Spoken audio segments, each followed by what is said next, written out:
All right, folks, welcome to our career coaching event. Today we have Charles De Andrade as one of our guest speakers. Charles is a professional finance industry with over a decade of experience, and I personally known Charles for quite a while. We actually got to work together many years back when he first started his career in finance. This was back in New York, Charles, when we were over at, what was the address? I think this was near Wall Street, with Kervin Rose in the New York School of Finance. Right. But without further ado, I'll let you get started, Charles, and hopefully I'll be able to weigh in as well and contribute a little bit more with this presentation. But yes, would love to hear a little bit more about your background, Charles, and hopefully you can introduce yourself and take it from there. Yeah, no, absolutely. Thanks for the introduction, Luis, and pleasure to be here today with everyone on your platform. So yeah, quite a number of years since Luis and I first connected. This was way back and kind of coming out of the GFC and getting both of our careers started, I guess, and kind of staying in touch. So it's a pleasure to be here today and kind of share my experiences, as well as obviously given, of course, like a 10-year career, any insider tips that I can share to kind of hopefully help make everyone's transition into investment banking and or PE a lot easier than it was for me personally, and just sharing knowledge. So as you'll see kind of an outline today, I really wanted to take some time to cover kind of multiple key or facets of IB or the PE careers, and especially the life cycle. So with the aim for today's webinar just to be approachable and share numerous things that hopefully when combined make that significant difference to the start of each one of your careers. So feel free to drop questions in the chat as we sort of kind of go along. I think Luis will chime in from time to time as well. And so hopefully this will be kind of interactive and an approachable way to get sort of the tips out of us that you need to successfully start your careers. So with that said, again, wanted to kind of walk you guys through the life cycle. I'm a big sports guy personally, so kind of the way I look at it is investment banking can kind of be like a pro sports experience. And I say that in the sense that a lot of the firms are very, very selective, and the slightest kind of items get scrutinized. So this is really not that much different from people that are looking to break into any of the major sports leagues, right? You spend years preparing and then everything's scrutinized, and you really have sort of like a brief window in which you can sort of make your best case to get a shot at a pro career. And that's really kind of mimicking, or that's really mimicked in investment banking as well. So a lot of these firms are extremely selective, some rates even lower than getting into Harvard, et cetera. And so being prepared and taking the time to really sort of put yourself in the best light possible is really valuable. And so I think that everyone that's joining today on kind of the long 4th of July weekend is already there in terms of being ahead of your peers. So you're doing the right thing. And hopefully, again, some of these tips that we'll share here today will be helpful in terms of, just propelling you to a successful and long career. So a bit more about my background. Let me put up my slide. A bit more about my background. So I have a vast professional experience in investment banking, both generalist as well as real estate investment banking, and then ultimately private equity real estate. My professional experience spans about 15 plus years. I've completed north of $5 billion in private equity real estate transactions. So that's actual capital placed or raised across pretty much a variety of asset classes and sectors and geographies, including kind of for some people that are in the States here and maybe familiar with these projects in the tri-state area. I worked on the American Dream Mall, which is in New Jersey. It's a mixed-use mall project that's an aggregate of like $6 billion of value. I worked on the LA Grand in downtown Los Angeles, a related project, and I worked on the North Point Cambridge Crossing project in Boston, which is developed by BitGo West. It's like a 17-building mixed-use parcel. So these are fairly large-scale commercial real estate development projects. And in addition to that, I worked on a large variety of kind of all kinds of private real estate, capital raising, as well as advisory and other investment assignments throughout sort of my span of my career. And so really well versed in terms of underwriting different sectors, placing capital into a variety of private equity structures for real estate, as well as kind of at the start of my career, getting exposure to sort of real estate investment banking and REIT advisory. And so kind of giving you guys a quick walkthrough of sort of my career prior to that. So originally out of undergrad, started in asset and wealth management. I grew up split between the Netherlands and Europe and Boston here in the States. And so worked at Rabobank and Robeco amongst others, and then decided that wealth and asset management really wasn't for me. So I went back to business school, and then when I finished my master's, just happened to coincide with the GFC, perfect timing in a sense. I decided to move to the US and pursue a career in investment banking. So came to New York and kind of landed in the midst of a GFC hiring cycle, which was very, very challenging to say the least. From a sports analogy perspective, kind of went undrafted in that sense. I didn't land with any of the sort of major banks, even though I went to a top 10 European school and I graduated cum laude. But I kind of stayed with it, went through a number of training programs, one of which is where obviously I ran into Luis and we formed a bond there, and basically did kind of everything I needed to do on my end to stay ready or be in the best position possible, which is pursuing training programs, making sure your skills are up to par, making sure you're prepared for interviews, all of which we'll get into today's session. But sort of going through that, ultimately found my way into smaller generalist investment banking boutiques, which is where I formally started my career. And then through that and networking and continued efforts, ultimately was able to land at a middle market investment banking firm, Macquarie Capital, which is kind of where I really veered into the real estate segment. And after a few years there, pivoted into JLL's investment banking team, again, focused on real estate, and then progressing sort of through that role and that team, found myself kind of at the onset of COVID, with JLL going through a merger. And so ultimately my team was restructured. So luck of the draw or the timing, went through that experience in terms of going through restructure and seeing myself and other peers all leave the firm.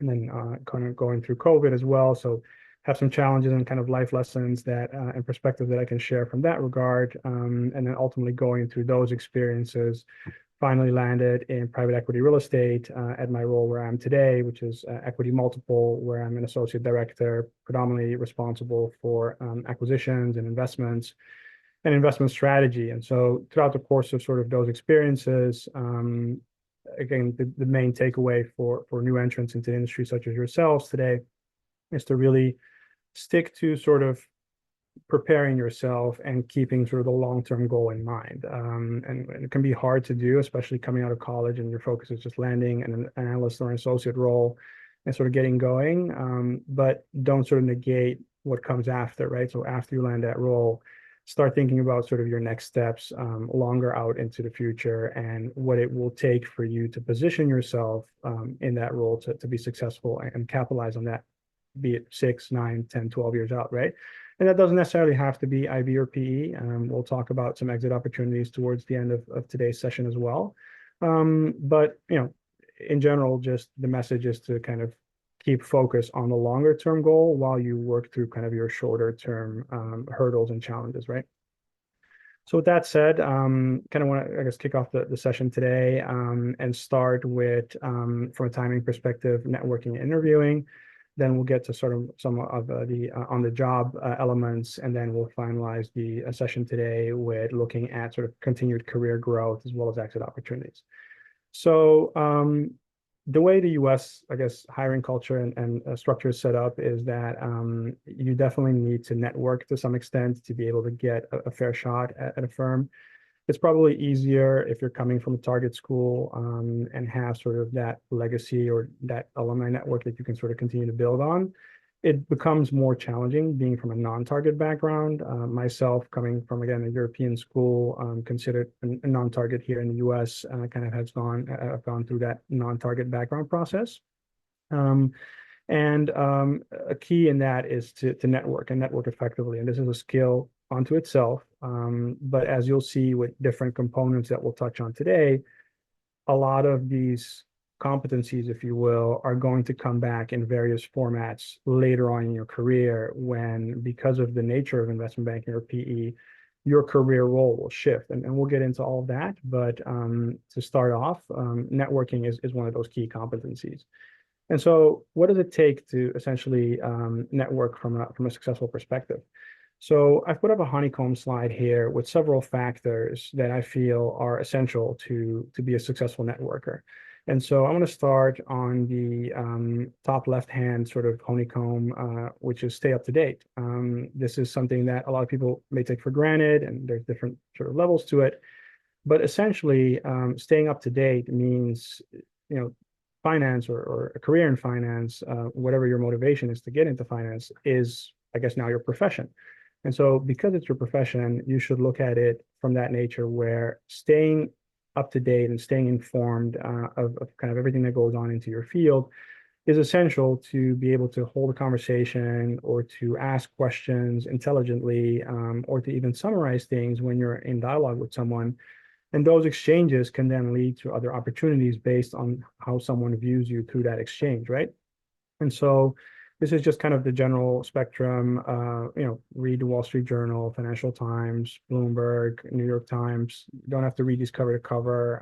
Obviously, it's kind of pick and choose the items that you find interesting or that align with your sort of long-term goals. But really make an effort to do this at least a couple times a week. And then as you sort of get more ramped up, you'll probably progress into doing this daily or doing this multiple times a day, and things will start making more sense. You'll start to be able to connect certain things. You'll start to be able to, even to some extent, as you get more senior, anticipate certain things as well in the market, which again are all key to being able to eloquently answer any question you may receive in an interview or from a peer, or later on in your career from a client or an investor, right? And so having this general knowledge base, I can't state enough how important that is. And so there's a variety of public sources available. Obviously, I think from my experiences, sharing kind of a pro tip, one of the sites that I particularly like is this group or platform called Savvy Investor. It's SAVVY and an investor.net. And what they are, they're a essentially free platform that curates various research and outlook papers from all of the top firms. So you'll find insights from Blackstone, JP Morgan, KKR, PGIM, et cetera. And these reports will provide you with their view of the outlook for, call it, the remainder of 2024, or how to navigate the high inflation cycle that we're currently going through, or the high interest rate environment.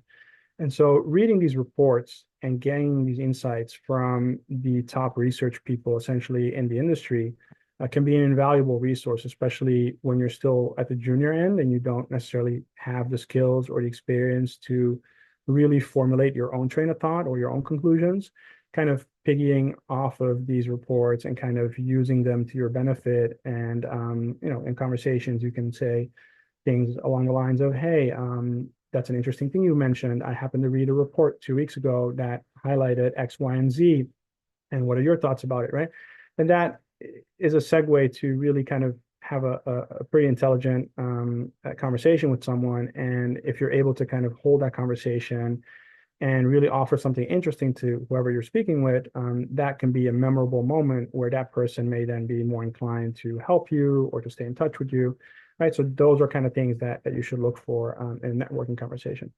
To kind of go through the rest of the honeycomb here, it's not important to just stay up to date on finance.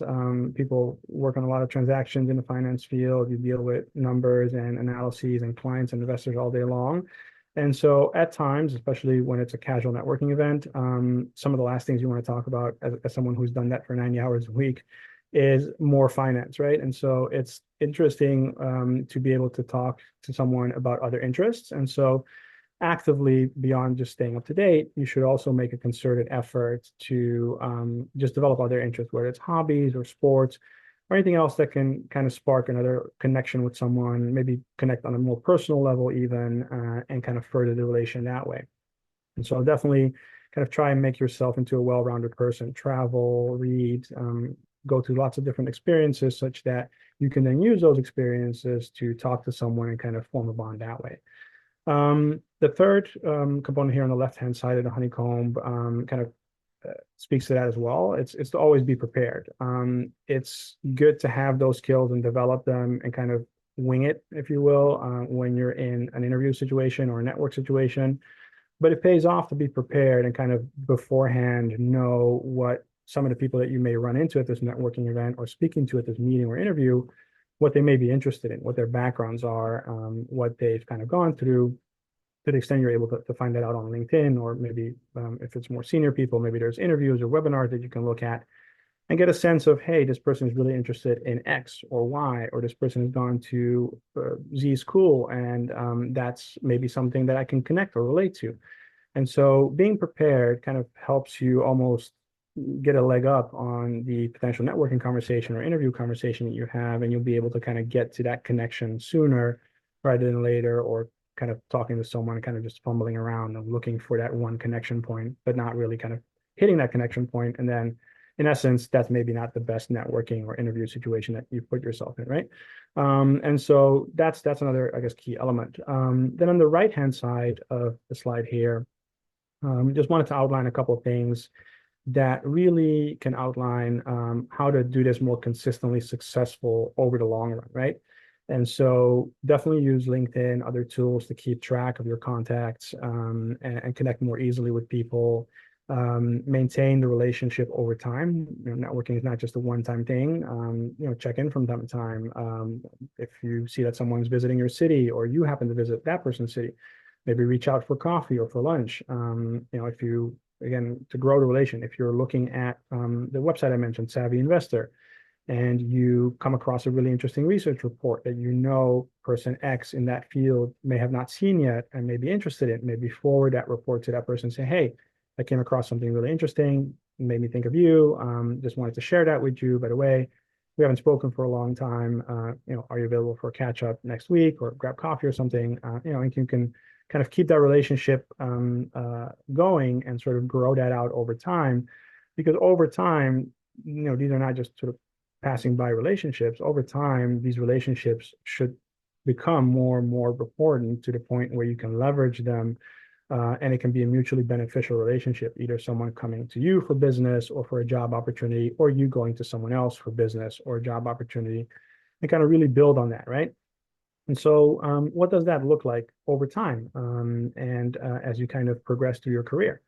So I kind of wanted to set out a timeline slide here where the idea is to kind of show you guys today as to how this may sort of evolve over time, and it's not just an isolated kind of networking thing on a standalone moment. So as you're kind of maybe pre-graduating or still in school, your networking environment really kind of starts with your college peers, the clubs, the organizations that you're maybe a member of, campus networking events, and things of that nature, which you should definitely look to leverage as much as you can, but also take the time pre-graduation to kind of create your marketing persona, if you will. Like a lot of people don't necessarily consider this. There's a lot of social media out there, but as you're applying to roles or as you're progressing through your career, you should be mindful of what people will encounter once they punch in your name in Google, right? And so take the time pre-graduation to kind of clean up your online presence, format your LinkedIn page, really kind of look at yourself as a product in that sense, and you want to present yourself in the best possible, most professional light. And so there's tons of resources onto how to, I guess, structure your LinkedIn or format that, so I won't get into too much of that. But having a sound professional online presence is absolutely key. And then as you kind of progress through pre-graduation and starting your career, look to join clubs, again, attend networking events, and be as proactive as possible. There's really no bad networking cycle or event in this stage. Any contact is that, in that case, sort of a good contact, even those that may not necessarily seem helpful at this stage. But don't negate the long-term aspect of networking, where the people that surround you today, your college peers, even your intern peer group or your incoming analyst group, you may not, and you definitely will not all be managing directors at your firm 10, 20 years down the line.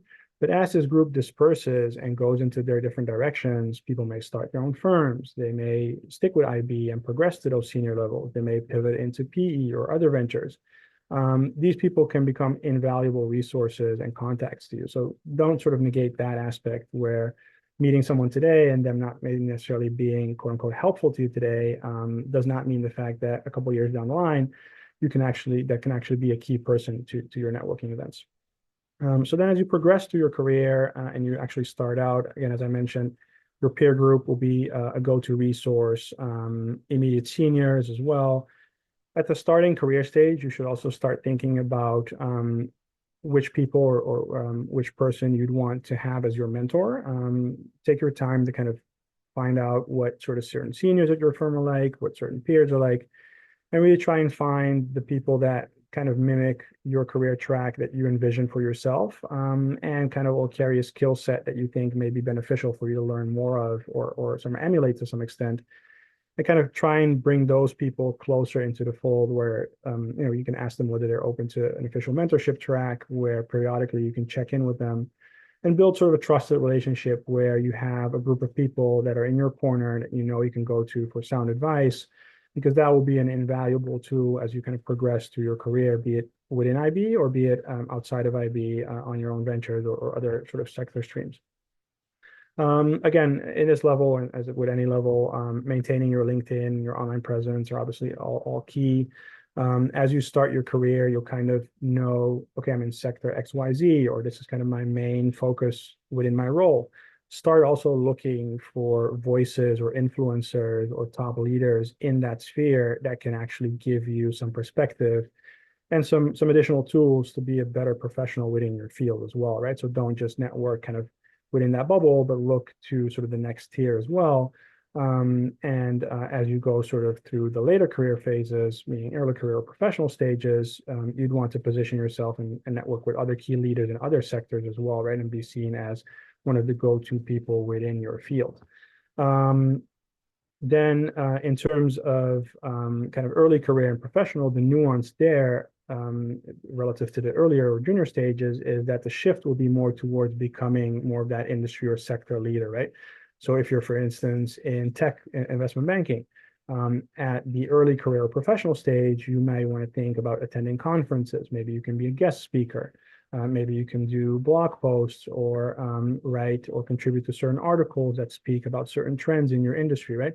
All these things that can help propel you from kind of being a sound on-the-job professional that just does his job or her job well to a position where now you're seen as someone who has a level of expertise or something to bring to the table and can opine on certain things, right? And as you, for instance, if you were to stay in IB, as you progress your career, being more of a sector leader, being more of an industry expert are things that can help drive business, right? And as you look to source new opportunities, new transactions for your firm, being able to have clients and investors look at, person XYZ at this firm has written so many articles, has been on so many conferences. He's the person to go to because he knows about or she knows about this strategy. Right. And that can be an invaluable resource as well in terms of driving your kind of business development efforts at those senior levels, right? And we'll get into more of that in later slides. And then a couple other takeaways in terms of networking global are throughout any of your networking efforts and conversations. One thing to keep in mind is that you're networking with other people, and other people may be very nice. They may be not so nice. They may have an awesome day and speak to you, and that may be a very positive exchange.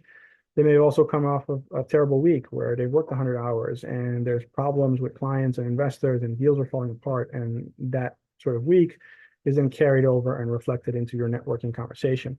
So as the person that comes in kind of from the outside looking in, keep that in mind and be mindful that a maybe not so good exchange or a bad exchange even may not be reflective of that person or you as an individual or professional.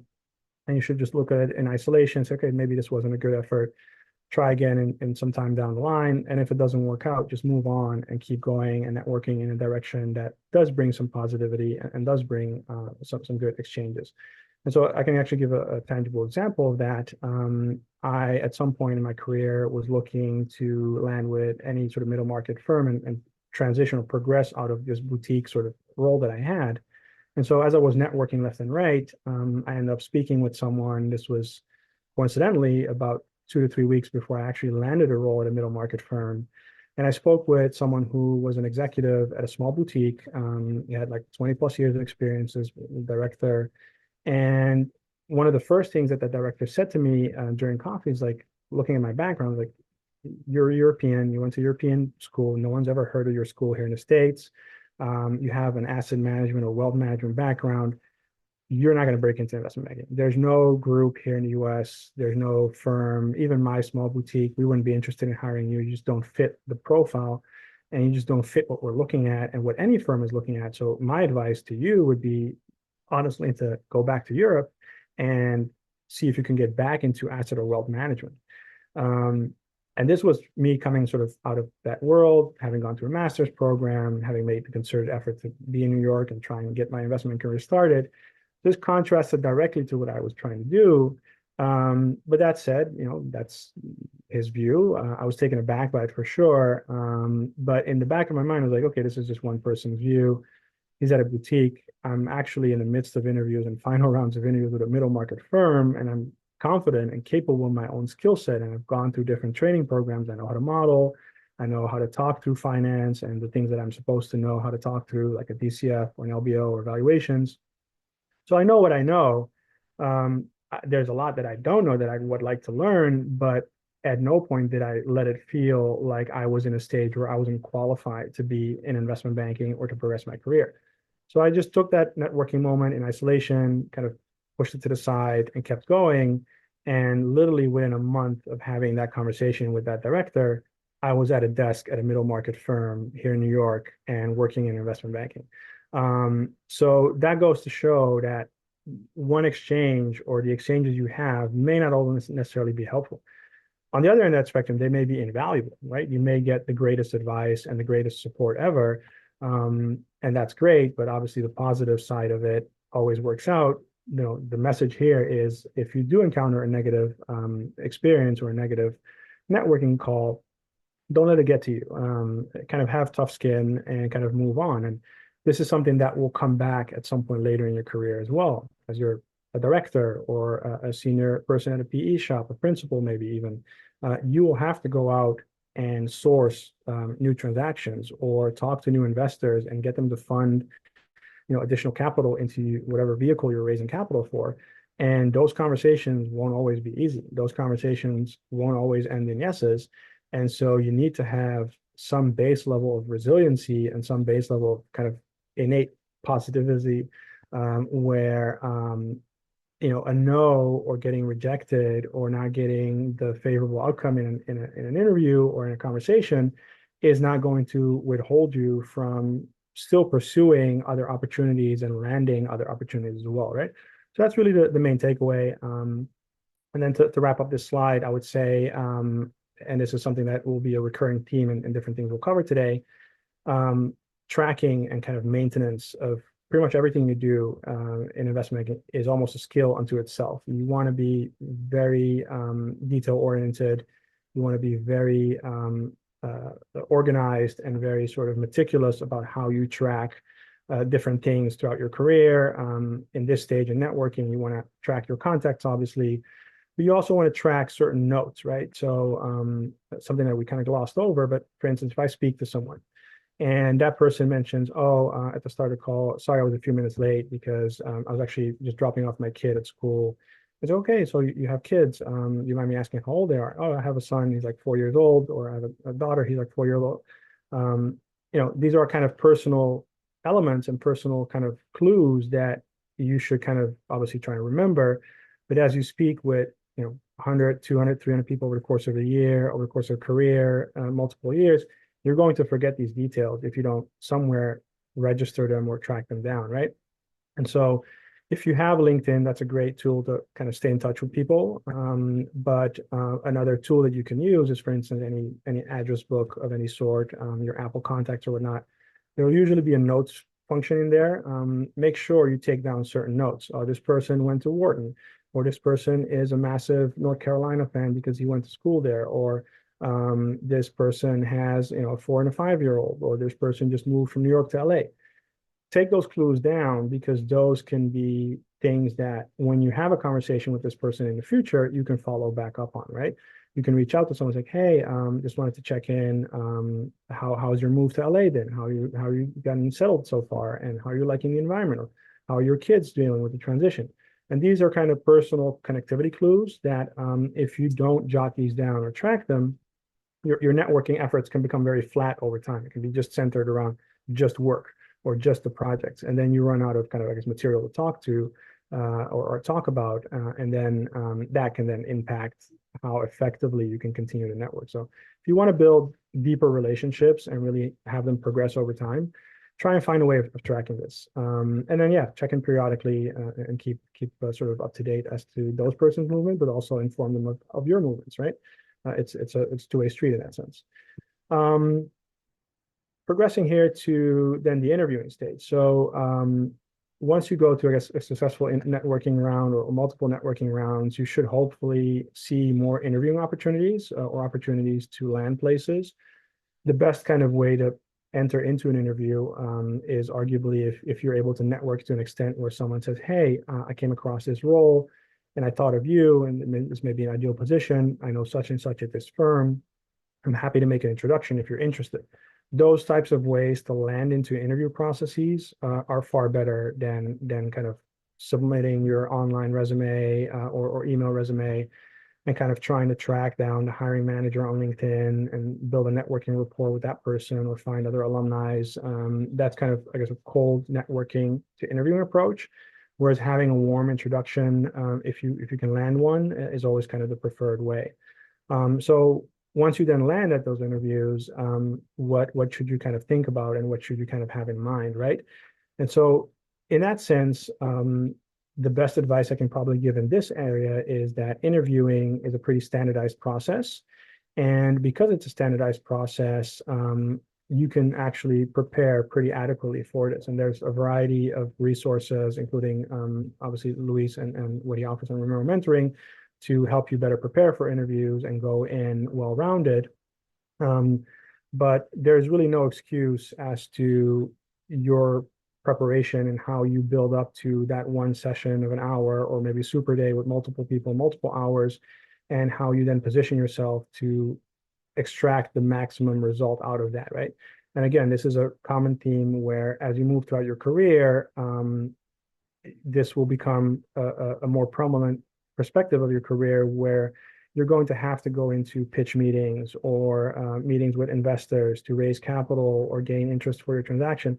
And they're very much the same. You spend a week and a half preparing, doing different analyses, all culminating in that 1 or 2 hour session with your client or investor with the objective to obviously land them. So interviews in that sense are no different. And as you go through a number of them, you'll start to see, and further on your career, you'll look back and you'll start to see, hey, some of these things that seem like massive hurdles are actually pretty default or pretty common and pretty easy to tackle.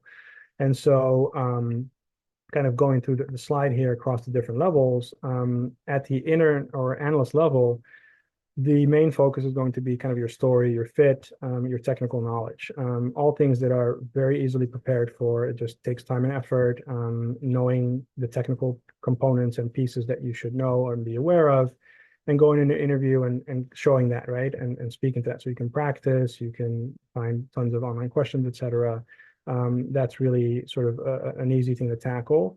I would say, kind of as an insider piece of advice, if you are going into an interview as an intern or analyst, the kind of key thing that you can try and do is, rather than going in and having a senior person quiz you on certain technical bits, you can try and preempt that, and especially if you're coming from a non-target background, and do your own case study. So compile your own kind of research and mini model on a firm that you like or followed, or maybe looked at a training course, and craft a handful of slides, maybe 5 to 10 slides that speak to the valuation or key conclusions, almost as if you were working at an analyst level role or an associate level role in a firm. And what that does is, if you have those 5 or 10 slides printed and bring those along with you in the interview, is you can try and skew the interview and gain control of it, right? So rather than someone asking you random questions about a firm, maybe a company that they very much like, or a company that they're constantly analyzing and are very familiar with, then you, as the interviewee, you're in a position where you're at a disadvantage, right? You don't necessarily have all the insider information on that company or have the experience or expertise to answer all those questions. If you start getting into a technical bit, however, and you have your own kind of mini pitch with you, on a company that you've researched and spent time on, you can pivot a conversation where someone asks you, what is important for you to look at when you're looking at a DCF or an LBO? And you can pivot and say, well, I can answer that question, but I actually brought with me a set of slides that I made as a case study that speak to exactly the DCF or LBO, and we can go through those. And 9 out of 10 times, the interviewing person will most likely go along with it, or will at least spend a few minutes looking at what you prepared, and very likely ask you questions about what you prepared as opposed to what they had in mind, which is the generic company or the generic questions that they ask everyone else. And so that can really skew that. And I speak from experience where I did that coming out of kind of the training programs and looking to break in. I took it on myself to analyze Expedia as a company, just kind of randomly picked it and did a full DCF, LBO, and mergers, comps analyses and evaluation, and put that together in like 10 to 15 slides. And for 6 months, kind of all my interviews, probably 90% of my interviews, focused on what I prepared on Expedia, how I put the slides together, how I formatted them, obviously, to look professional and look sort of great for an analyst or associate level. And ultimately, having that is what landed me a role in sort of middle market investment banking. And so it's really a good sort of way to be prepared. And at the more senior levels, you'll be expected to do this in some format again. But at for instance, kind of skipping past the associate or lateral hire, at the more senior levels of the VP or director, you'll be asked about your opinions on business development or your ideas for business development or how you're going to successfully raise capital for a new venture. And that's very much like a pitch as well. You're going to have to explain your strategy or your network or your potential business or sector ideas to capitalize and add value to the firm. And so getting into that mindset at an early stage can be very, very beneficial to the interview process. So rounding out here the interview section, I put up another honeycomb structure. You'll see some of the, I guess, recurring elements come back. So again, staying up to date is key and will allow you to kind of talk through the interview in an intellectual way. Being prepared, again, comes back as well. There's really no excuse for not spending time and researching literally everything you can about the role, the team, the people that you're meeting with. And specifically to the people you're meeting with, research their backgrounds, their interests, anything you can really find publicly from about the team and sort of from their perspective, so that you have certain topics that you can engage on during interview, right? Again, it's looking for a way to kind of gain control of the interview in a sense and skew it more, maybe more in your favor, as opposed to kind of casually going to the interview and letting the interviewer control everything. But then with that control on the other side comes the risk of a question being asked that you may be not as well prepared to answer, or maybe don't know as much about, and then that puts you at a disadvantage, right? So to give an example of that is, as I, for instance, interviewed the different real estate roles, I looked at what certain people did.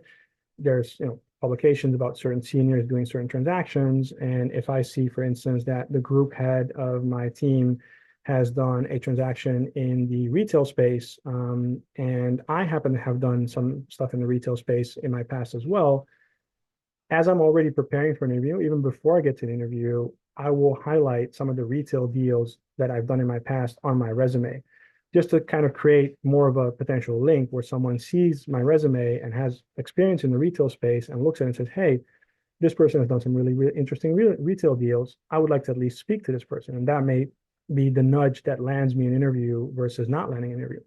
And then obviously when I'm in the interview itself, trying to find that connection can be something that within that hour session can spark that bond with someone and can pivot that conversation from your generic kind of question list and maybe not connecting with someone to maybe somewhere in the start kind of sneaking in saying, hey, I happen to come across this article where I saw you worked on this retail transaction, and I'd be very interested in learning more about that and your experiences and the team's experiences in that, as well as having worked in retail or having had exposure on these retail deals myself as well. And then that can be the stage that pivots your entire interview into just maybe talking about 1 or 2 deals or talking about retail, which is a space that hopefully you've prepared for or are prepared for, and have a much more positive conversation where the goal is to ultimately, I guess, have your interviewer walk away thinking, this is a really solid person, a person that fits our team. And so from a cultural fit perspective, this will be a good fit. but technically and analytically, this person matches what I'm interested in and deals that I look at and can be a value or an asset to my team. So that's really kind of the objective there. And then as with networking, on the right-hand side of the honeycomb here, it's again about tracking your firms, your roles, also with the long term. So as you start with a firm, don't necessarily just pigeonhole yourself into just that firm, but if you envision working at other firms, track those firms early on, keep tabs on what they're doing, keep tabs on staff movement. At some point, a role may appear that may fit your experience base and you may be interested in, and so you can apply to that. Or if you see certain roles and in their qualifications, you see that you're missing certain things, you can start actively preparing to maybe meet those qualifications next year or 2 years from now, right? And so tracking that is really essential, and it goes to the other two as well, like applying with purpose and nurturing relationships. Always, again, tailor your application and your resume to the role and to the team, and nurture your relationships as well with certain staff. Try and build relationships with hiring managers, and don't negate, for instance, prior employees as well. They can be good resources as well, depending a little bit on the nature of how they left the firm. But if you run into people that on a positive note left the firm, they can be great resources and great recommendations as well. So with that, I think there's maybe some questions in the chat in this section. I think Joe asked a question here. So how would you prep if you were changing to a different asset class, going from industrial acquisitions to multifamily or retail? That's a good question. I think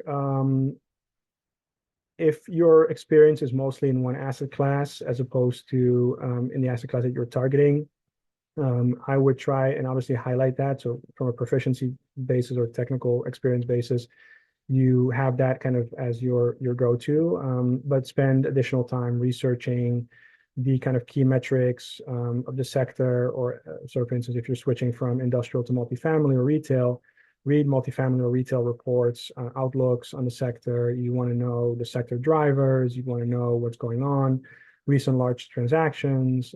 If you're talking to a certain firm, you want to know any transactions that they've done in the space and look into those details, just so you can hold an intelligent conversation in that space and show that even though you may not be fully technically proficient, you at least have the interest and the capability of reading through and understanding or comprehending things that apply to that sector. So that in a nutshell would be my answer there. I know we're going a little bit over time here, but moving on to sort of the on-the-job section, if there are no other questions. Wanted to start out by, for this section, giving kind of a general overview of the role descriptions or role profiles for both analyst and associate. I think most people will be familiar with this, so I won't spend too much time on these two slides. But one thing, as opposed to, or it's contrasted to kind of the general industry takeaway for analyst level, is coming out of an educational program, any program where you graduate, the thought or the illusion obviously oftentimes is you're going to be doing very interesting analyses and leading that analyses and speaking sort of intelligently about that. And at some points in time, you very may well be, but oftentimes, in a nutshell, the analyst level role tends to boil down to a lot of processing and a lot of comment turning and a lot of updating assumptions, formatting models, and work that may seem that's not in line or kind of dislocated relative to your educational sort of capabilities, put it in a funny way. And there's a purpose for that. And the reason is not to kind of belittle you or be mean to you, although can't speak for certain cultures or certain environments, but there's definitely a degree of that happens at certain places in IB. But the general takeaway, in all fairness, is going through that process of turning comments, being very detail oriented, establishes a base layer of being able to very quickly, under time pressure, while multitasking, pay attention to different aspects and process them in an adequate and kind of mostly mistake-free way. And that really is a powerful foundation that is very coveted by other industries. And that is a essential layer as you become more senior in the industry. And so while the experiences at the analyst level, especially in your first year, may not always seem fun and may seem very tedious and kind of rudimentary, they're actually solid building blocks, if you will, to build the ability to really grind through, long work week hours while still being focused, while still having that attention. And that's not always limited to, modeling and formatting and putting out slides. At the analyst level, that can actually span into a variety of other kind of support roles and jobs as well. So managing data rooms, circulating documents, scheduling calls, circulating meeting notes. You're kind of, in that sense, the go-to of managing all these sort of tasks and freeing up senior level capacity to deal with sort of more complex matters, while at the same time, you're essentially getting the necessary skill set to be able to be successful either later on in IB or outside of IB, wherever sort of you may go in terms of exit opportunities. So that's really, I would say, the main takeaway for analysts. For the associate level, you're becoming you're transitioning. We'll get into that over the next few slides, but you're transitioning a bit away from the execution person and being more sort of the person that helps lead or structure things. And so this is a role where, as sort of evident by MBA grads sort of directly coming into this role is evident by a bit more increase in managerial skills and being able to critically think through things and form an opinion or formulate a train of thought that is coherent and that conveys a certain message. And so it's a vast change from an analyst where you're kind of just executing things, and then associate level, you're just more critical thinker, but also kind of the lead person when it comes to keeping all of the different components afloat throughout a certain transaction or throughout a certain deal. And so that's really a key element. And then I would say, as a pro tip here, one of the key differentiators for associates, especially those that are hired from an MBA level, is you're coming in and you've essentially missed out on a tier of analyst skill set building, if you will, where you may not be as familiar with the internal processes, the best practices in terms of formatting, or what certain seniors like to see or don't like to see. And so my advice for any MBA graduates coming into associate level roles is to spend the first few months getting up to speed really as fast as possible on all of those components, like internal processes, best practices, formatting, desired sort of outputs, because those elements will be key to becoming a above average or top ranked associate versus the analysts that are coming in that have had 2 years of benefit of going through that machine and are sort of, quote unquote, for not to dismiss it, but are only kind of learning the managerial component of deals, but are up to speed on all the internal components, where as an MBA grad, you may come in and have management experience or be a bit more senior and be able to think through things. But all of that becomes moot very quickly if what you're outputting and the slides you're sending to your seniors are not formatted or not in their format, or you're not following internal processes, right?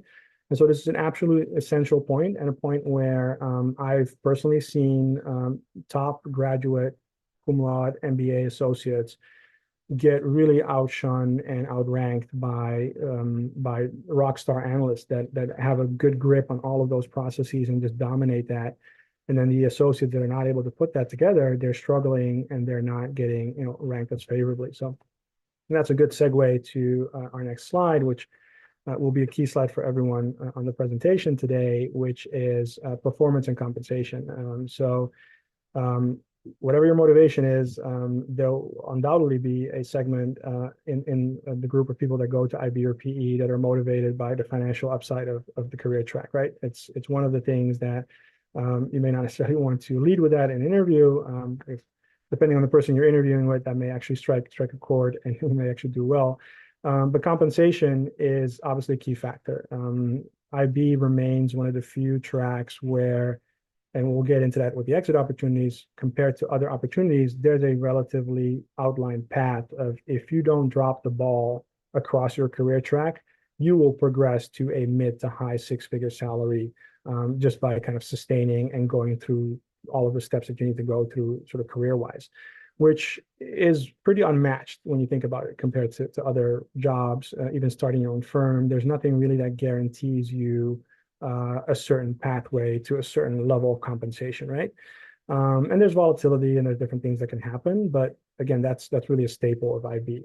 So kind of running through and giving some insights on the performance processes. Again, most of this stuff should be probably known by people, but I'm happy to, I guess, share from my perspective. Performance is typically tracked throughout the year. Most firms will kind of have a list of competencies that they measure you against. It's usually quarterly or biannually, and then an annual review, which kind of sets your bonus. Annual bonuses or reviews are ranked or calibrated, and it generally occurs at the end of the year, where you're kind of placed against peers. Obviously, from a sort of logical perspective, right? A bank can't pay unlimited compensation to every single staff member. And so there's buckets that people then get placed in where it's generally 1 through 5. In reality, it's more like 3 to 5 because 1 and 2 are kind of you're in a bucket that's very much at risk if that hasn't happened already of being fired. So 3 to 5 are kind of your space into where most people will qualify, and 5 being the highest, most well compensated rating. And so not everyone can logically be a 5, not everyone can be a 4. Most people will default to being a 3, and then you definitely want to stay away from the 1 and 2 rankings for the obvious reasons. But from that kind of overview, you can see that it can be problematic, right? A bank may allocate, I'm just making up numbers, but can allocate 25s for a year where there's 20 people who will get a 5 rating max compensation, but in reality, there may be 40 star performers across the firm. So how do you then manage the 40 star performers to condense them into that 20 sort of slot bucket? And that's a process that is essentially calibrating. It's the teams and the MDs and the senior staff kind of going against one another and debating who should make that top tier or not. And so that's where it's not just all about your performance. That's where a lot of the other things, quote unquote, come into play as well, where it can be the senior leadership preferences, your political capital, your reputation, how you perform, how you network with certain people, how much favor you have with certain seniors. It could even be as basic as you've gone to the same school as one of the senior lead people and you've gotten lucky in that sense. So there's a variety of factors that can go into that. I guess my takeaway there is control what you can control. If you kind of adhere to some of the tips that I've shared in this presentation and we'll share down the line, you should be in position to really do your job to your best capabilities. And you should lead with that and let that hopefully be your voice in these calibrations and hopefully propel you to top ratings. If you can get to a top rating, that's fine. It's top ratings are top ratings for a reason and they're limited. So you can continue to compete for that. And if you find yourself in a role where you're consistently not getting a top rating, whereas you feel you should, perhaps you should continue to look for compensation in other ways, which is exposure to certain deals, maybe pursue deals that help build your resume or expertise, and all of that with kind of the objective of maybe not making your top rating or top comp at your firm, but pivoting away from that into maybe a lead role in another firm or another team, right? You don't necessarily have to always be beholden into your current role. This is kind of the takeaway there. And then briefly on compensation itself, again, highest ranked individuals will receive the highest comp. And at more senior levels, the comp will start turning into more of a retention component as well. So you can see part of your bonus may be withheld, converted into stock, which then vests over a number of years. That's all kind of done with the purpose of, as you get more senior, the firm has invested a lot of time and resources into you and wants to essentially make sure that you're not just walking away the next day.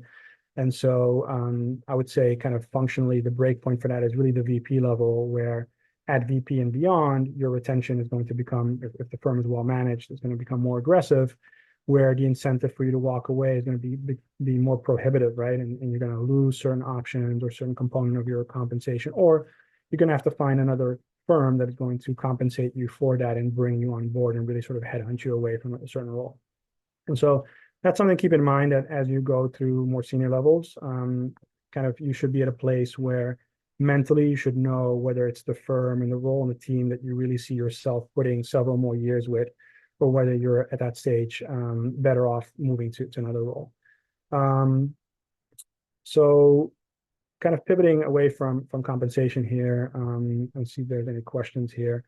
One of the key kind of career trajectory things and takeaways that you should have from this presentation today is how the role evolves across different levels. So the compensation evolves, as we've spoken about, but the role evolution is something that a lot of people will kind of overlook and kind of not necessarily have a good handle on coming into the industry. And what I mean by that is at the analyst level, the majority of your skill set is going to rest on technical skills and your analytical ability. And if you kind of look at the left-hand side of this chart where it's the analyst level sort of bifurcation between those two areas, as you move from left to right and become more senior, your skill set is going to evolve and is going to become more demanding. And what you actually at this stage of your career may think that your analytical and technical skills are pretty much all that you need for this role. In essence, it's only the tip of the iceberg. And there's a vast set of skills beyond just the analytical and technical ability that are required and required at very high levels, at senior levels, that will propel your career and really make or break whether you're able to become a director or MD and be successful in this industry. So if you look again from left to right here, at the analyst associate level, you're kind of mostly centered around analytical and technical skills, as is evident. At the associate level, you start seeing a little bit more of a management-esque component to it, where you're managing the analysts and managing parts of processes and deals. And then as you can see here in the middle of the chart at the VP level, that's really the break point in terms of competencies, where your role starts to materially shift from not just crunching through models and slides and managing kind of the processes and deals, but you're focusing more now on structuring, on originating deals, on business development, on outlining entire presentations or entire sets of analyses. And that's really a pivot away from what I call the internal skills, which are kind of your data analysis, modeling, processing stuff, versus your external skills, which are more client and team management and almost more like sales at the very senior levels, where business development and origination, as you can see on the chart here, become prominent factors to your daily role. And as an MD, one of the key criteria ongoing for you in IB will be the ability or the inability to raise deals and the pressure that comes along with that, right? So there'll, at most firms, there'll literally be a target of you need to perform and deliver X million dollars in annual fees. And if you fall short of that, you're not going to be an MD for much longer, right? It's that cutthroat of a business. And so that's a vehemently different environment from an analyst or associate, where your kind of day-to-day worry, if you will, is being able to adequately craft analyses and slides and presentations and convey messaging, right? So that's something to keep in mind and be aware of, that as you get into the industry, the clock kind of starts running, if you will, on developing these other skills to be a successful senior, because you're not going to be an analyst or an associate for the duration of your career, obviously. So then moving into kind of a segment here where I'd like to share a couple of kind of best practices and tips and other advice that mostly stem from my own career, my own experiences, and hopefully can help you bypass a lot of the kind of hard on-the-job learning things, as well as just time wasted and mistakes made, etc. So on the analytical task side, I think, as evident through some of the other slides, work as structured as possible, very clean, organized. Being able to be organized and tracking things is absolutely your friend throughout your career in IB or PE, or even careers outside of it. Just keeping track of things can be invaluable, especially under time crunch, to find things at 3 a.m. or to find things under time pressure, reuse certain things and save time, right?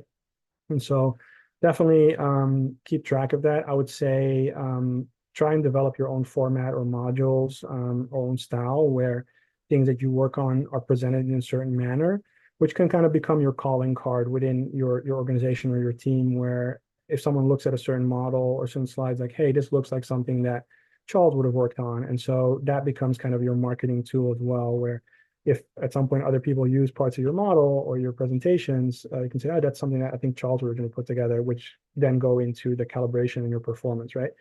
In terms of time management, the more actively managed and kind of organized you are, the better it will serve you in terms of time and the ability to kind of manage it under pressure. Investment banking can be extremely subject to pressure and timelines.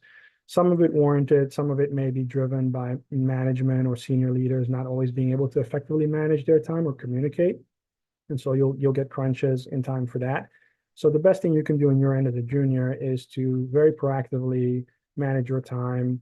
Whenever someone gives you a task, I would say as a key advice, don't necessarily immediately jump into that task.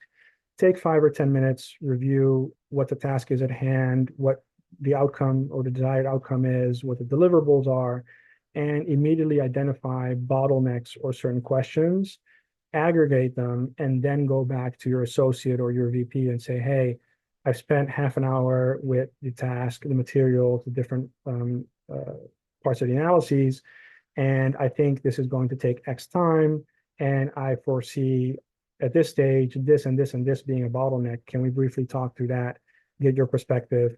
You may be able to resolve certain things right away, but it also shows maturity in you flagging things proactively and saying, hey, this is something that could be a problem. And in some cases, that may be something that the analyst, the associate or the VP hasn't thought about, or the team hasn't considered. And that can get you an extended sort of deadline, or that can lead to a quick follow-up with the client or investor and getting the materials that you need during normal business hours as opposed to 2 in the morning. And really kind of put you in a position to succeed is ultimately the takeaway here, as opposed to jumping into something, not thinking about things, starting modeling like page 1, and then 2 in the morning, you find yourself missing X, Y, and Z. No one's online. You can't reach anyone. Your model is not doing what it's supposed to do or set up to do things because you didn't consider other parts. And then that could be a really bad situation, right? In some situations, even a situation you can't recover from. So to prevent that, taking that time up front and being proactive with your time management is really going to basically put you in a position to succeed, but also avoid a lot of the stress and a lot of the bad things that can come with a process that derails at some point. Then in terms of presentation tasks and deliverables, I would say for purposes of consistency and time management, create, formatting master sheet, a cheat sheet, if you will, with a structured process that you go through to check your work. It's really easy to think, oh, I can probably manage, but at 2 in the morning after a long work week, you're going to forget things or you're going to overlook things.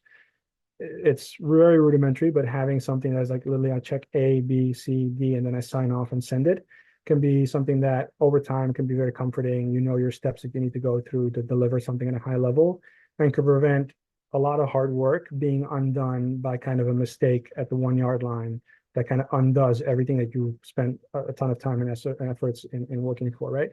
And so that goes to deliverables as well. As you kind of send out your product, always run a full check, including for the obvious reasons, email contacts, the people that you're going to reach out to, whether everyone that's CC'd is supposed to be there. Sometimes you can compound on a mistake, like an associate or a managing director may have CC'd a person that's not supposed to be CC'd. Don't compound that mistake. Maybe remove that person proactively from the email chain if you see someone who's not supposed to be on there, and kind of really be alert in that sense as well. Again, it's about you've maybe spent a couple all-nighters working through this, performing at a really high level, presenting something that's adequate. Don't undo it at the last moment by, putting your hard-worked presentation into an email and emailing it to the wrong person. And now everything that's going to be discussed about is how you email it to the wrong person, as opposed to, the work that you've done and should be commended for. So that's probably another key tip. Going through kind of some more kind of work-life tips aside from just the role per se. Again, can't hammer enough on consistency and management, tracking everything. One thing that we didn't necessarily address in previous slides is that how tracking and being on top of things can really also be a massive positive when it comes to your performance review time. Oftentimes you're asked to write your own review in your comments. Directors and senior people definitely lose track of what you worked on. So you having a very good inventory of what you worked on and contributed on can be gold when it comes to performance review time. And you can outline in a very structured way, I did X on Y, I did A on B, and that's why I added value. And you can use that for your performance review, but you can also obviously use that for your resume and your preparation for other roles where you're going to be asked, what did you do in your role and what did you add value to, right? In terms of work life and kind of overall performance, I would say that one of the key advice here, piece of advice I can give is to invest time in your craft. A lot of people join IB and they don't necessarily put in the work. I personally, something that has propelled me to do what I have done in my career and has offered me a lot of success has been that I've always looked at it as my craft. And from my perspective, if there was something that I could do in the weekend, a modeling training course, or any other insight that I could gain, as to your credit, a lot of you guys are doing today by joining this webinar, you should look into investing that time in doing it, because investing those 2 or 3 hours on a Saturday, if that cuts you a half hour, an hour from your work on a daily basis, that's an extra hour of sleep that you can get. That's an extra hour of spending time on other projects or other things that can propel your compensation or just add to your overall work life, right? And so having that balance and being able to juggle that and manage that is absolutely key. And so that starts, in my opinion, with being the best professional you can be and most efficient professional. And then as you get a better footing in your role, you can start to have a better work-life balance and have less stress and prolong essentially the longevity of your career, right? Because a lot of people do get burned out and do get put in a position where the stress is overwhelming, right? And so you definitely want to stay far away from that. I think that, again, comes with being able to manage that adequately. Then for your overall career, I would say develop the habit of writing mini case studies for each notable deal you work on and or successfully close. This is very easily overlooked. A lot of people are like, I'll get to it at some point, and you procrastinate. But as time goes on, you'll lose some of the key details to your case studies or the deals you worked on. And to go back to the interviewing portion, these will be essential in terms of performing well in interviews and really being able to answer those questions. So the moment to really highlight that and summarize that is at the end of your deal or at the end of your sort of closing a transaction, where all the details are fresh, all the information is on hand, and you can really compile that into everything you need to know to draw on that in the future.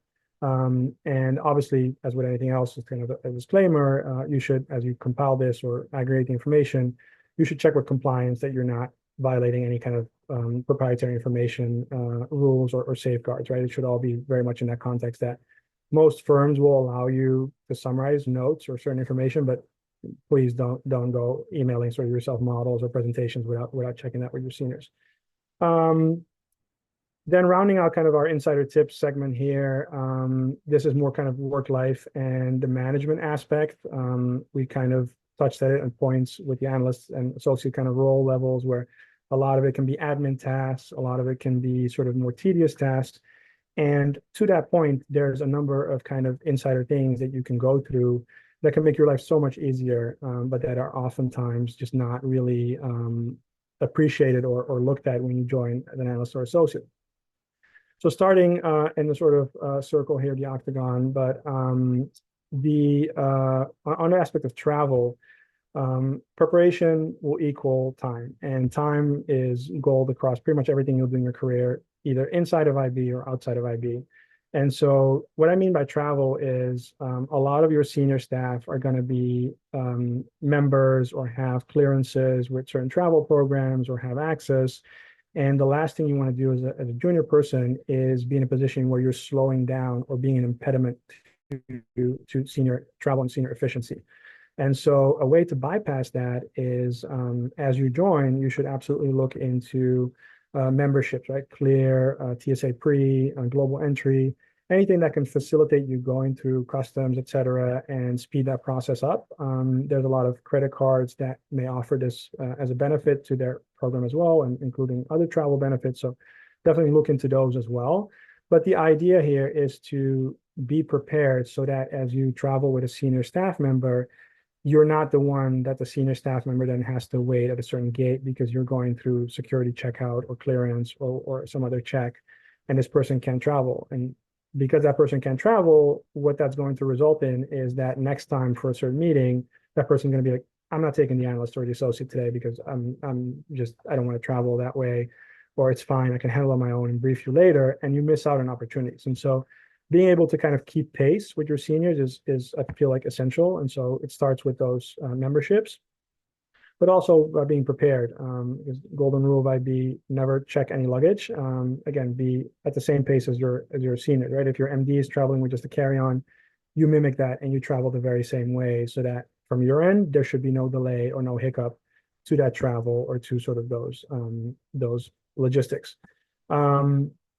In terms of kind of planning it and traveling, I would say lead by example. A lot of firms will kind of have this as an unspoken rule, but I would generally try and fly out on the first flight out, the last flight out, just so you maximize your workday. You don't fly midday. If you do fly in, use that travel time to prepare for certain meetings, be active in your kind of travel time to review whether it's reports or industry things or questions or data. You should have all of this on hand, and you should be aware of all of that, and at least have it on your phone or iPad if that's allowed with your firm, and be able to find it and be that support person to your senior traveling, where if there is a question, you should see yourself in the role in your travel to be the person that answers that question or gets that information as soon as possible. And so being prepared and using your travel time and having those materials on hand is absolutely key. In terms of meetings, that prep goes to that as well. Figure out what your senior staff preferences are. Do they like things printed out? Do they like to have certain things on hand, or are they okay with having things digitally? Have a couple of copies on hand just in case and be prepared. An MD may talk about a certain presentation and there's no hard copy, right? That's not necessarily the end of the trip or a deal breaker, but if you are the person that does happen to have a hard copy in their carry-on, that could be a really nice value add where it's like, hey, I have a hard copy. We can actually go to a set of tangible slides and look at the data. And so figure out if your MD is someone who prefers that. And if they do, try and be proactive and have those materials ready to be kind of a good partner, which again, the ultimate result of that will be a more favorable performance review, but also more opportunities in the future to be in more meetings and travel more and to be more of that go-to person for that senior director person, right? And so that's really another key component.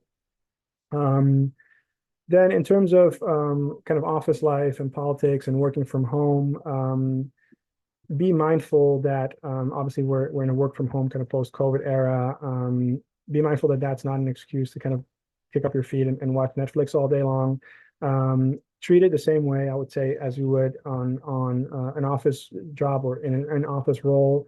Multitask as much as you can, manage your time and deliverables, and be mindful of some companies actually even tracking what you're doing through software, and which is all legal and can be a fireable offense if you're not actually working, but kind of faking as if you're working.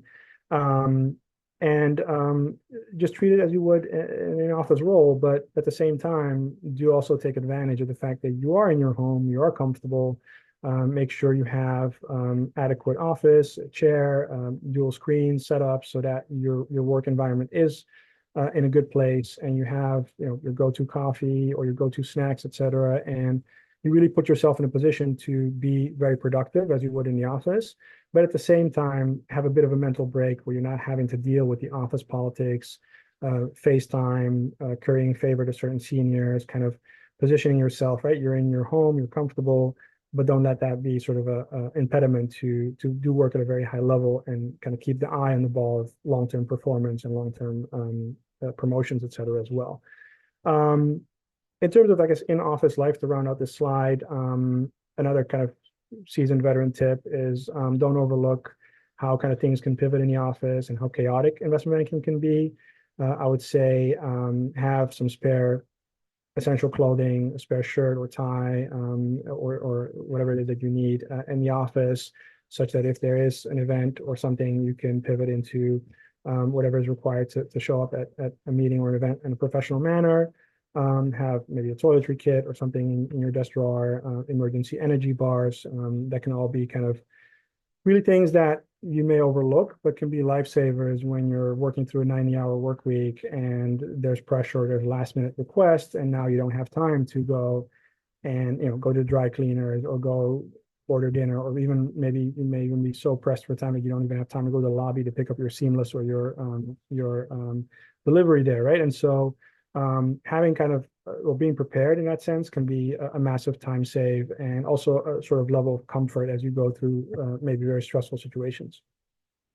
Then in terms of in-office politics and kind of work-life culture there, I would say figure out senior preferences, as I mentioned before, stay up to date with seniors, check in with them proactively so you can get a sense of not just what's being worked on today, but what's on the horizon and coming. And a pathway to get there as well is build relationships with assistants. A lot of times assistants will be fully in the know. They'll know when a senior is coming to the office or where it's traveling. And those can be helpful things to know ahead of time where you know, okay, tomorrow such and such is in the office. I can look and grab time or I can prepare something ahead of time, right? And so those things are essential. So having a good pulse on that can be a very helpful thing. And then I would finally say to round that out, in terms of support staff, arguably no other team in your entire office building will be as valuable to you as your print room team. Those are really kind of resources that are very much overlooked on a day-to-day basis, but can be lifesavers when you're turning last minute comments, you need things reprinted or need things printed within a very short time frame. And so consider even going as far as to, from time to time, order them pizzas on a Friday night or something like that. Bring by some drinks or anything kind of you can do to really build a good rapport, which can be a lifesaver. I know it saved my career many times where I've gotten a request to print something in like 15 minutes and they've got 10 print jobs lined up, but I'm the one that gets my print job moved to the top of the ladder because I actually know the guys and I've actually taken the time and effort to spend some time with that print room environment. And so that can be, again, a very, very big lifesaver in terms of dealing with the day-to-day stress and demands of IB. And then finally, health. I would say, as with pro sports, again, to go back to the analogy, get to know your body, sort of how you can perform through 80, 90-hour work weeks, the food that works or doesn't work for you. Enjoy the stipend binge at the beginning, but over time, you'll find yourself pivoting to more healthier foods. And treat your body really like an athlete where, this job demands a lot. And so don't be the person that kind of burns out because you're not taking care of yourself. Take your mental breaks, try and sleep where you can, try and decompress where you can, and don't pack your weekends with too many activities and sort of really burn yourself out. Because this is a marathon in that sense, and you are going to hopefully be doing this for a number of years at a minimum and maybe pivot into something else. But again, being in that mind space where you're in a healthy place and taking good care of yourself, I think is key to probably everything you do in life. So with that, I know we're coming up on time here, but wanted to quickly go over continuing education, which is something that can be very much a staple in your career and benefit you throughout the remainder of your career and beyond, as well as exit opportunities. So starting with continuing education, there's a variety of programs out there. There's obviously CFA, which most people will be familiar with. There's CAIA, which is kind of the alternative investments version of the CFA. And then there's different kind of more specified or niche programs, such as the Financial Risk Manager, FRM, Certified Financial Planner, or even Financial Data Professional, and kind of the AI era that we're currently in or entering as well. And so the key takeaway I would say for all these programs are let them be a positive for your long-term career development. In some sense, they can be an MBA alternative and function as kind of another way to build credentials, especially if you're coming from a non-target background, and position yourself for senior leadership roles. Some C-level roles will require a CFA or something of that nature as well, right? And so as you look at your career long term, figure out what most of the people that are doing it at those higher levels, what they've gone through and the credentials that they have, and try and mimic your career path towards that, right? So to touch on the two main ones that are kind of relevant to IB or PE, you kind of have CFA on one end and CAIA, which is fairly new on the other end. As a disclaimer, as may you have seen on the materials, I'm a CAIA charter holder myself. I'm also, a full disclosure, a CFA level 2 exam candidate. And so I have experience with both programs in that sense. And so I would say that aside from the differences that are summarized on the slide here, the key takeaway here for both programs should be that they're very similar in a sense of academic prowess and level and kind of a credential aspect, but the differentiator here is that the CFA is much more generalist finance and almost more portfolio management oriented across literally every investment product type, versus the CAIA charter being exclusively focused on alternative investment. So this is private equity, this is venture capital, this is real assets, including real estate that I work in myself, as well as hedge funds and other structured products. And so aside from those main food groups, CAIA doesn't really venture too much into stocks, bonds. There will be elements of stocks, bonds, obviously, within these strategies. So there'll be hedge funds that utilize both of those as investment strategy tools. But the differentiator is really the focus on exclusive alternatives within CAIA. And so aside from it being a much more novel program, I personally found it to be a lot more applicable to the private equity or the alternative space because of that exclusive focus. So you learn a lot more about structure, you learn a lot more about the due diligence process, about the different elements that go into PE and IB, while very much looking at the investment areas that each of these topics sort of focus on, right?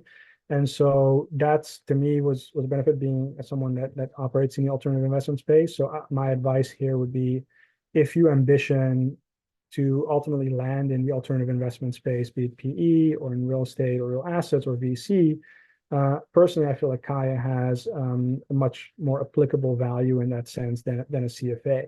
That said, there is obviously hybrid overlap here. If you maybe don't necessarily come from a finance program in terms of your college education, a CFA can be kind of almost like an MBA alternative of sorts, where it can help bolster some of that financial knowledge. And there's crossover synergies as well between a CFA and CAIA, where being a CFA charter holder allows you to bypass the first exam on CAIA. And so you can get to your CAIA charter in a slightly faster track if you do go the way of pursuing both tracks. So I'd say that's kind of the key takeaway here.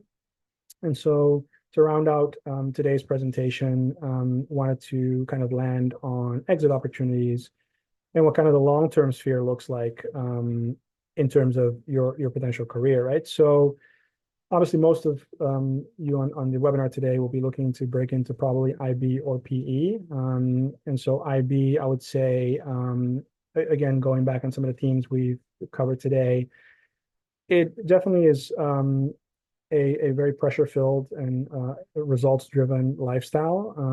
There's no denying that, but that at the same time is also, again, one of the coveted traits of being an IB, and which will be coveted not just inside of other finance roles, but at typical sort of more general companies as well.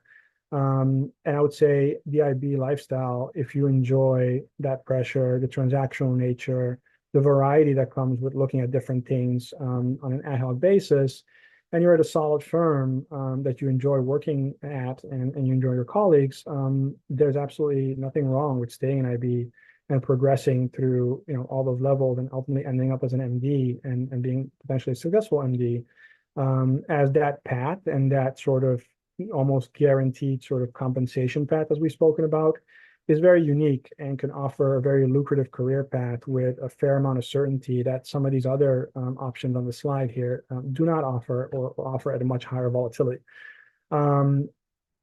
Another consideration that goes into that is whether at your firm that you're currently at in terms of IB or land with at some point, whether you're at a strong enough brand name or have a group track record to drive kind of senior lateral opportunities and kind of help insulate some of that volatility, right? Groups move, staff leaves, there's restructurings happening, as I've gone through myself as well. And so you want to be in a position where your brand name or your career track record or the deals you've worked on are significant enough so that you have other opportunities. You also want to make sure that probably your potential path to your senior leadership position is open to you through a mentor or political capital and kind of insulated from potential group shifts in your firm. And so as you get to that VP level, you want to start identifying a path, not just to be VP, but to land at a managing director and how you're going to get there. And some firms have training programs and director programs, and you want to, if that's your goal, you want to make sure you qualify for that and you're on track to becoming a director, not sort of burning out at some point along the way.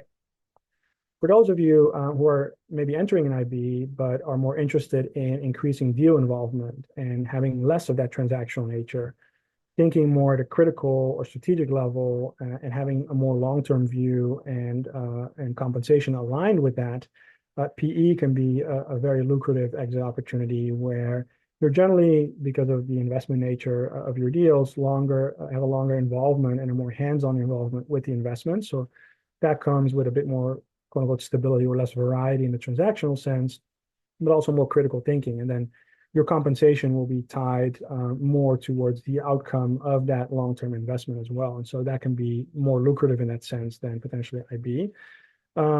There's, in that sense, for PE roles, also a broader mix of internal, external management sales skills. You're much more kind of investor facing, probably with capital raising, but you're also working to manage the portfolio companies or investments that you're invested in at the more senior levels, right?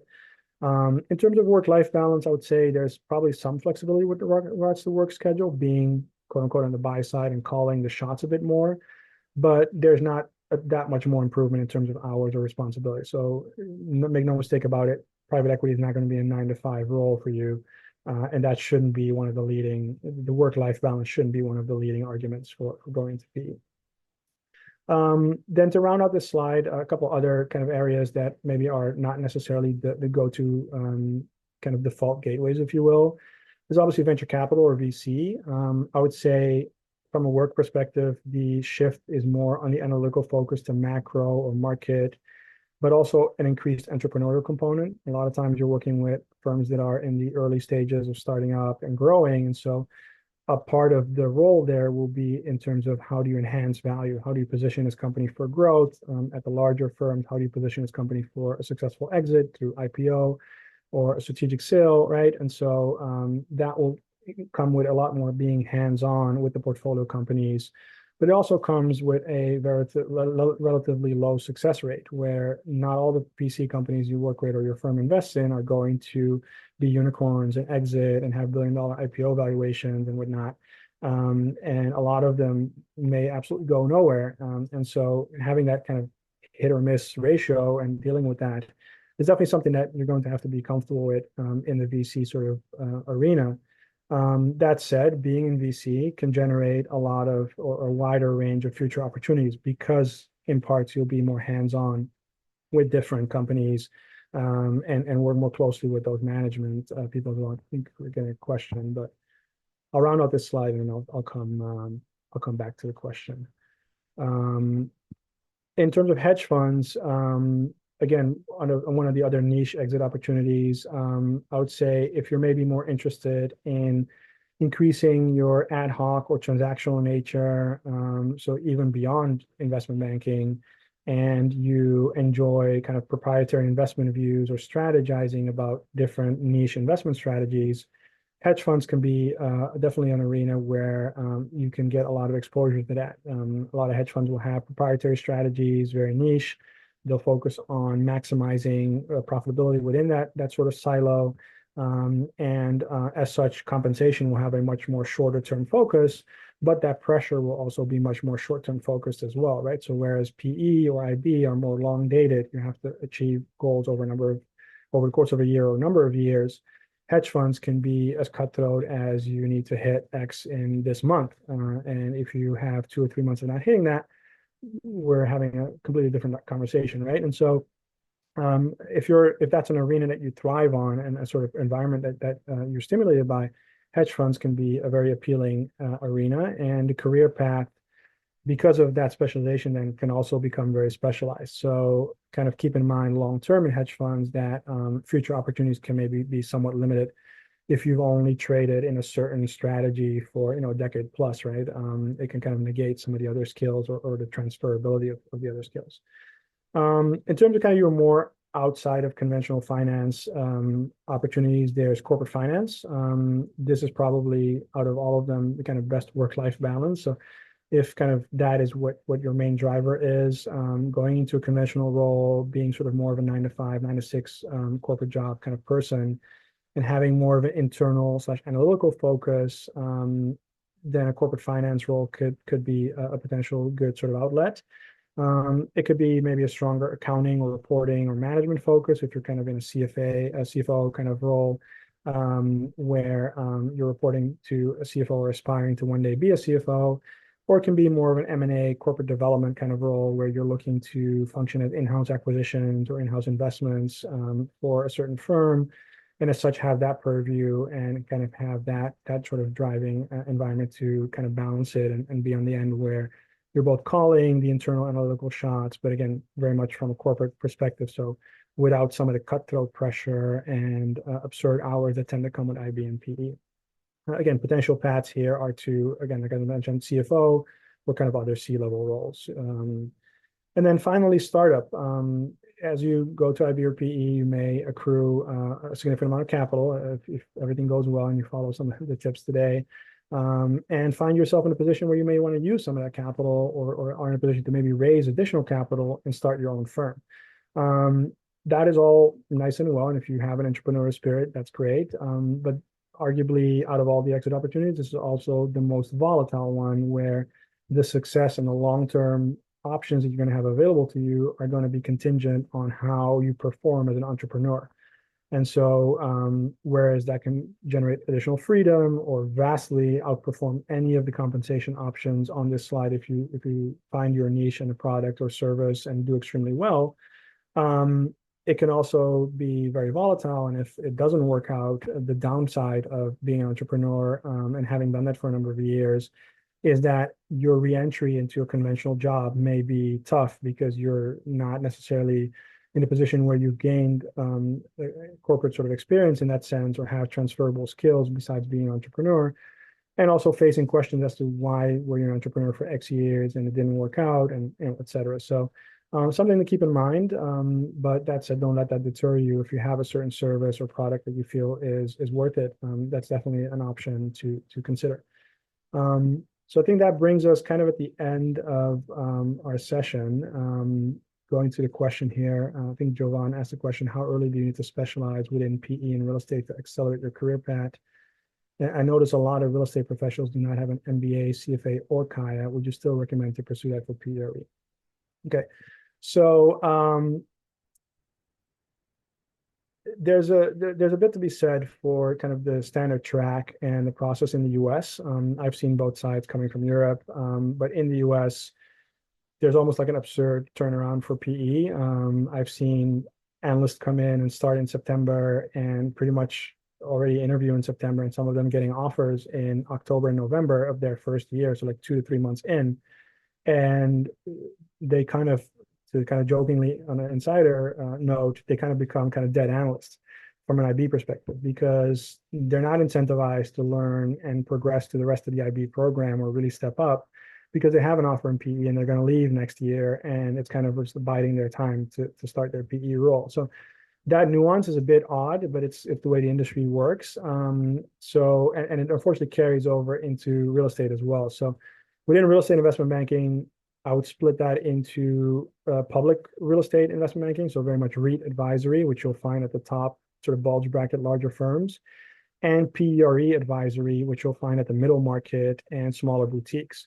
And so that's a key distinction, because if you land at the JP Morgans, Deutsche Banks, Goldman Sachs of this world, you'll very likely be covering the larger REITs and doing very much similar work to some of the other food groups in IB, where you're covering capital raises on the capital market and covering mergers and acquisitions activity, or maybe even take privates in certain REITs, which is all public facing and not necessarily puts you on track for PRE advisory, which is a completely different animal, where there's a lot of structuring going on. There's a lot of unique structuring going on, which we'll probably get into the follow-on webinar in terms of GP, LP structures and different investor preferences and tiers and compensation structures.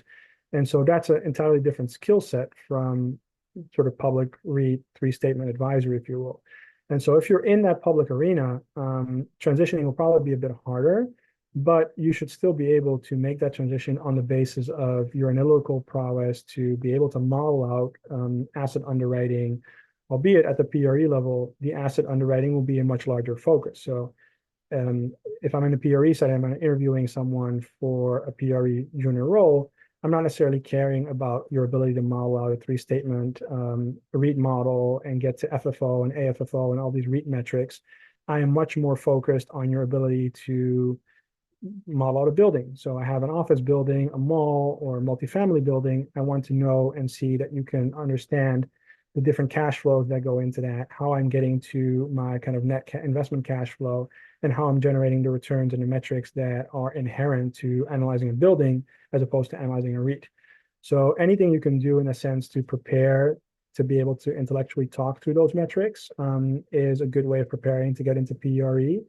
And then leveraging kind of everything that you've learned in the PRE space, if you're coming from the public side, is obviously a plus because you will have the connectivity to REITs, the understanding of the industry drivers, that is all transferable, obviously.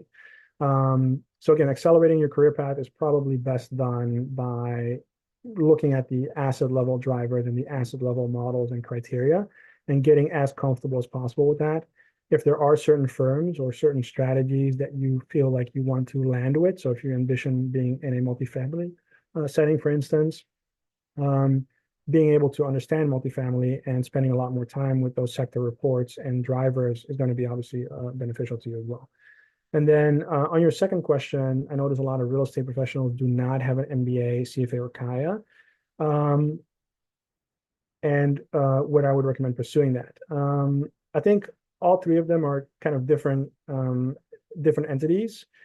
I'm of the personal view that within the US, pursuing an MBA should be mostly done from the purview of which school are you attending and what is that going to deliver to you in terms of a networking and alumni peer group sort of benefit, and the brand name that you're pursuing an MBA with. So in that sense, if you are of the opinion of pursuing an MBA, I would aim for the best possible program, the program that is kind of most prevalent in the area that you're looking to break into and can deliver you the most powerful network, and pursue those. I wouldn't pursue an MBA just to pursue an MBA or have that title, kind of go to a nondescript college just to be able to add MBA to your resume, as I feel like the networking and that brand name component of it outweighs the benefit of the title. If you just want to bolster your financial credentials and your insight and build financial theory, I think the better way to go personally is to pursue a CFA or CAIA. It's much more cost effective. It doesn't take you offline for 2-3 years pursuing an MBA. Again, understanding or assuming that you're not pursuing an MBA, the top program that comes with those kind of networking benefits. And so CFA is still viewed as kind of the gold standard in ensuring that from a financial theory perspective, you know what you're talking about, you're capable of doing the different analyses. So from a generalist finance perspective, CFA is the way to go.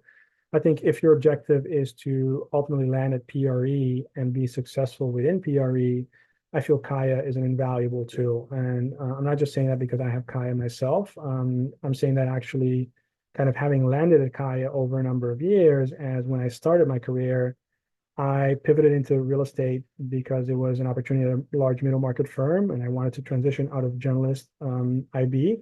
And I was interested in real estate, but it wasn't like I grew up like envisioning being a real estate professional all my life.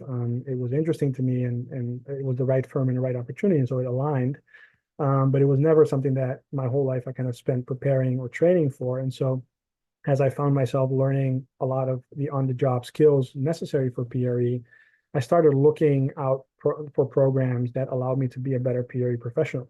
And so one of the things I did is I pursued a certificate of real estate finance at New York University, Schack Institute of Real Estate, to bolster a lot of things I learned on the job as I was moving or being promoted to associate. And so went through that, but felt like it actually still left somewhat of a gap in terms of understanding the different PRE structures and the different roles and how different investors, such as a pension fund or insurance company or any other sovereign wealth fund, looks at investing in real estate as an asset class and also in the context of their portfolio. And so missing that kind of senior level perspective, which again, at a junior level, you're perfectly able to grind through the models and do the underwriting and perform analyses on different buildings. But as you transition to VP and director, you need to have a better understanding and be able in a position to advise certain investors or certain clients as to how to maximize their strategies and capital raising or investment opportunities And I feel like that didn't really land in my personal career until I actually went to the CAIA program. And the CAIA program provided me with some of those structuring and diligence insights, but also that context of how investors look at it, which if you blend it all together, so my on-the-job experience, my CAIA experience, and my NYU kind of certificate of real estate experience combined gives me kind of the all-around know-how as to how to sit at a table and logically think through things and critically suggest value ways to add value to certain clients or situations. And so if PRE is your end goal, I would absolutely look into pursuing a CAIA certificate, even though not a lot of people may have it. I feel like it's an invaluable charter, and it's actually increasingly a more popular charter as well. So you'll see more people starting to have it. And so that would be my advice. I'm not sure if we have any other questions, but hopefully everyone enjoyed today's session. And Luis, not sure if there's any questions from your end, but this was great to take time. I know we went over time a bit, but Great. Well, great. Thank you, Charles. I think a lot of the insights that you presented today and on the slides that you created is definitely valuable to many of our students in our community. I know you definitely went more on the career path, what to do once you are an analyst, and how to transition, how to become a top performer, and then what do things actually look like beyond your analyst years. Yeah. One of the things that I see from my experience working with students that first want to break into the industry is really lack of preparation, number one. And number two, many of them attend non-target schools. And one of the feedbacks that I got recently from one of our current students, they perform well during interviews. They get top scores, top ranks. And oftentimes they don't get the offer simply because the firm or the group doesn't recruit or doesn't have a track record of hiring or recruiting individuals from a specific school. They usually tend to only recruit from their network. And you could be ranked top analyst, but if the person making the decision or most of the individuals that make up that team come from a specific school, it's going to be very difficult to break in, even if you are the best suitable candidate. And that's something that I've noticed with many of our students. In any event, they still manage to break in. But that's one of the biggest feedback that I'm noticing and I'm hearing back from students that complete our analyst program, which is, look, I get great feedback, great high remarks, but when it comes down to securing the full-time role, in many cases, they don't give us that opportunity because they haven't established a track record of recruiting from my school. Right. Have you seen that from your own experience? And what kind of advice do you have to students that are prepared, they have transaction experience, they are part of our program, but because of the name of their school, they are struggling? What kind of advice do you have for those individuals that are still at the undergraduate level? Right. So that's an excellent question. And that's definitely something I've seen. I've obviously throughout my career, I've been in the staffer situation. I've been in the role where in my role at JLL, for instance, in their investment banking team, I was one of the two people charged with essentially building out the team and hiring a lot of juniors. So I've been on that role of evaluating that and going through those conversations. So I would say to start off probably with that is you can't change where you're going to school today. You can't change how people are viewing that, no matter what you do. And I can speak from my own experience where, again, I went to a top 10 European business school. I graduated cum laude, and I moved to the US. And to my surprise, people are like, I've never heard of this school. I don't know what the school is. And so in some situations, even though I went, again, to a top 10 borderline Ivy League European school, I got placed beyond or behind some of the bottom ranked non-target schools in the US. And so that's something that, again, you can't change your choices that you've made in the past. You can't change where you are today. And so there's, I guess, two roads there, right? Like either you're at a school and said firm does not look at that school. So in that sense, you're not landing at that school. You're not landing in those interviews no matter what you do, right? So that's a given. If you ambition working at that firm that currently doesn't look at you, my advice would be find out a path to land there somewhere down the line in your career. So find out what you need to do. Which firms do I need to work for where my school is not going to become a factor anymore, but now I worked at firm X, and firm X is a kind of feeder firm to the firm that I ultimately want to be with. And so if I become an analyst at firm X, maybe that then positions me to become an associate or a VP or director down the line at the firm that I ultimately always wanted to work for, right? So that's one path that you can take. But again, if it's a hard no, there's just very little you can do at this stage, and you just have to accept it and pivot into other firms. I should actually, before I move on to the next thing, I should caveat that it's nice to have a goal to work for a certain firm, but as you kind of notice once you start working, is a lot of the firms are actually very similar. And I feel like rather than a certain firm, your goal should be to be in the industry first before you look at a certain firm. Almost go back to the pro sports kind of analogy. You may want to get drafted by a certain team, but lo and behold, another team drafts you. You shouldn't be upset at that, right? You're still in the league. And now that you're in the league and you're working and you're getting exposure and building experience, at some point, you can become a free agent and maybe get an offer or find yourself interviewing for another role at the team that you always wanted to be with, right? So look at it maybe from that perspective. I would say to the other side of that kind of question is if there are students that are actually somehow landing interviews with these firms and they're getting positive feedback, then it no longer becomes a question of target school or non-target school, right? The fact that people are taking time to speak with you and go through parts of that process with you means that there's a level of interest, or there's at least an opportunity for you to land there.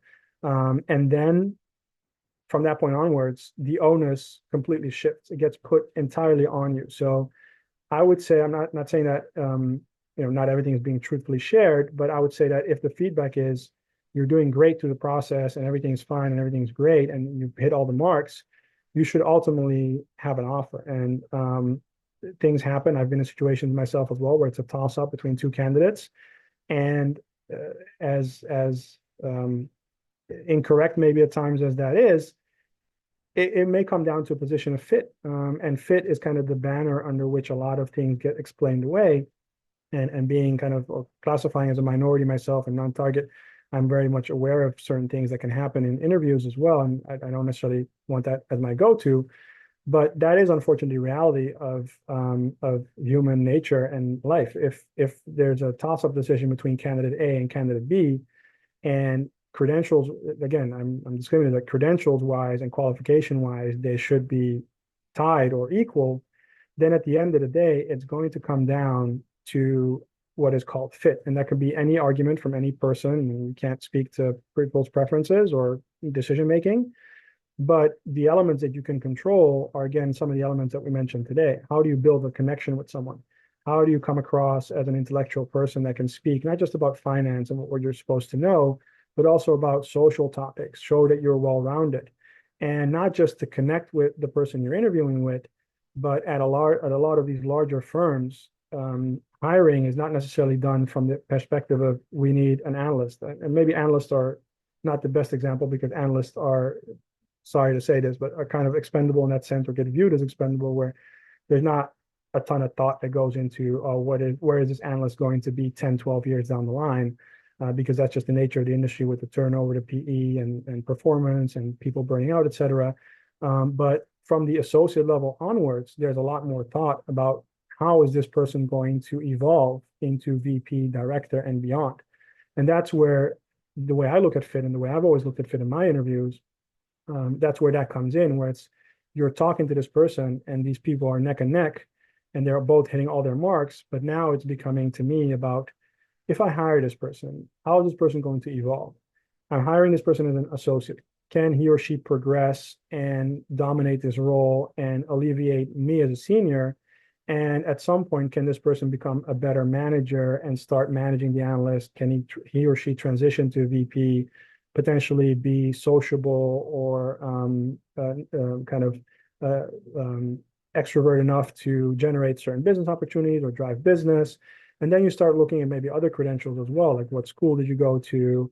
And that's then where the target school comes back with, because a lot of these target schools, they're target schools for a reason, because it comes with, oh, now our director or our managing director is a Wharton grad or is a Harvard grad, right? And so that comes with a certain ability to generate business and revenue to the firm, which has value. But that said, coming from a non-target background, you can mitigate a lot of that by, again, putting in as much time and effort. So things like today's webinar and other sessions and training are essential at the junior level, putting in as much time and effort into being rounded in that nature, then showing up at those interviews in a prepared manner and finding that connection is key, because that connection may be that ingredient that sways it from hit all the marks but don't get the offer to, yeah, you hit all the marks and it came down between you and another person, but guess what, we just liked you better. And that can be because you mentioned the same school that the person went to, or because you spoke about a deal that person is interested in, or a sector that that decision maker aligns with, right? So it's about putting in the time and effort to prepare for that as well. And if you hit all those marks, you should put yourself in a better position to have a better shot. That said, it's nothing guaranteed. So in the end, even if you do all those things, you may still end up losing out. But even losing out can be something that you could propel into your favor, right? So something that, to end the answer to the question on this note, something I would recommend all of these analysts or associates that are going through these processes and then ultimately maybe getting the answer, if we couldn't hire you because of non-target or because of whatever other reason, absolutely follow up with your decision maker and hiring team, thank them for the opportunity, reiterate, some of the strengths that you can bring to the table, and some of the things that you can differentiate in, because sometimes that's the angle to work, right? Sometimes being the non-target person brings a different perspective or value to the team, which should be heard as well. And so you can try and milk that. And if that doesn't work, the minimum that you should walk away from those conversations is having struck a balance and thanking them in a note, such that you can at least stay in touch with that person, and maybe get a shot, next year when they need someone, or 2 years from now when they need someone, or when that person pivots into another role, right? And so that all goes into preparation and tracking and some of the things we spoke about today, where a shot missed today is not necessarily the end of the road with that firm. It can be a pathway to creating a networking relation with that person and staying on their radar and bouncing back at a later stage. And again, the way I see that question is, if you landed in those interviews, then that means that there's an opportunity to join, no matter what the track or the company's sentiment or not. Having been in those hiring positions myself, I know at certain firms I worked with in the past, there were like 5 schools, and those were the 5 schools that were preferred or target schools.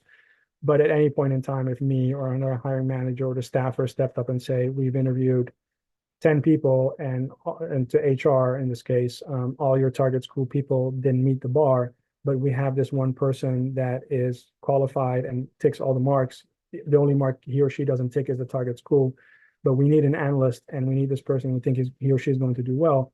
We absolutely got the ability to hire that person, right? And so different firms may differ in this policy, but again, the fact that you're sitting at these interviews should be a positive reinforcement that there is a window of opportunity for you. Yeah, thank you. No, and I think that definitely makes sense, and it's good advice. Definitely opens the door to build a relationship, right? Even if you don't get it the first try, you can come back maybe 6 months or a year after, as long as you maintain that relationship. And if that's a friend that you want to be, using the analogy of sports, you can always come back and join that team down the road, as long as you're still in the industry and you work at another firm. But that's definitely an option as well, for individuals. Yeah, one thing I would add is, as you kind of try and pivot that relationship, like try and gain feedback, right? Actual feedback, not, oh, you didn't go to a non-target school. That's not feedback. Like, I can't change the school that I went to. But try and position yourself for success down the road. So try and ask your hiring manager or the person who's communicating this news to, like, hey, could you maybe spare 10 or 15 minutes? I'd like to ask you some questions and find out really what is it that didn't propel me to this role, and what could I do in the next 6 or 12 months to, if a role were to open up in the future, qualify for it at that point or have a better position. And then if you meet the right person and the person that's wanting to be helpful, you may get some tips and say, well, actually, you could probably spend more time on these transactions, or we want to see your more in-depth knowledge in this sector or these deals, right? And so that gives you then a roadmap as to what you can do and prepare yourself to come back. And you can even kind of force yourself back into the picture by, at the end of 6 or 12 months, saying, you mentioned I should become stronger in modeling. So I took XYZ modeling training and I've completed that. And I'm now a much better modeler or an analytical person. And here's a sample of my work. And I'm not sure if you're hiring at this point in time, but if you are, I would love to reopen conversations and see if there's an opportunity to join your firm, right? And so you can kind of pivot that and come back into the radar that way. Correct. Excellent. All right. Well, I don't see any other questions. I definitely want to thank everyone for attending. For those of you that are here, we're going to upload the recording on our platform so that you can watch it again and perhaps dive a little bit deeper into the slides. And Charles, I really appreciate it. I want to thank you for taking the time this Saturday to host this event and walk us through your story, your background, your insight, and definitely preparing this deck for members of our community. Any last final comments or thoughts? No, it was a great pleasure to be here today. I know we went over time, but as I mentioned, weekend work and even holiday weekend work is going to be a factor, unfortunately, in your career, no matter how well you do some of these things. So big credit to everyone who took the time to join today, or who will take the time to look at the recording on the platform. As again, it is a tough industry, comes with a lot of challenges.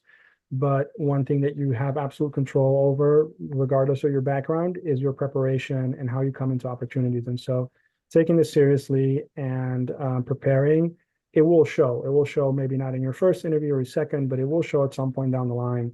And you're banking on one firm or one team seeing that and recognizing that drive and that commitment and giving you the opportunity.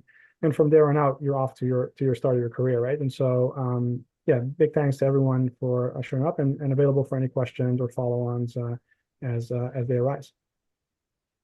Great. Excellent. All right, folks, again, you'll be able to access this recording on our platform, and just stay tuned for a follow-up whenever we post the next webinar. You have access to it, and hopefully you can register and attend. Once again, thank you, Charles.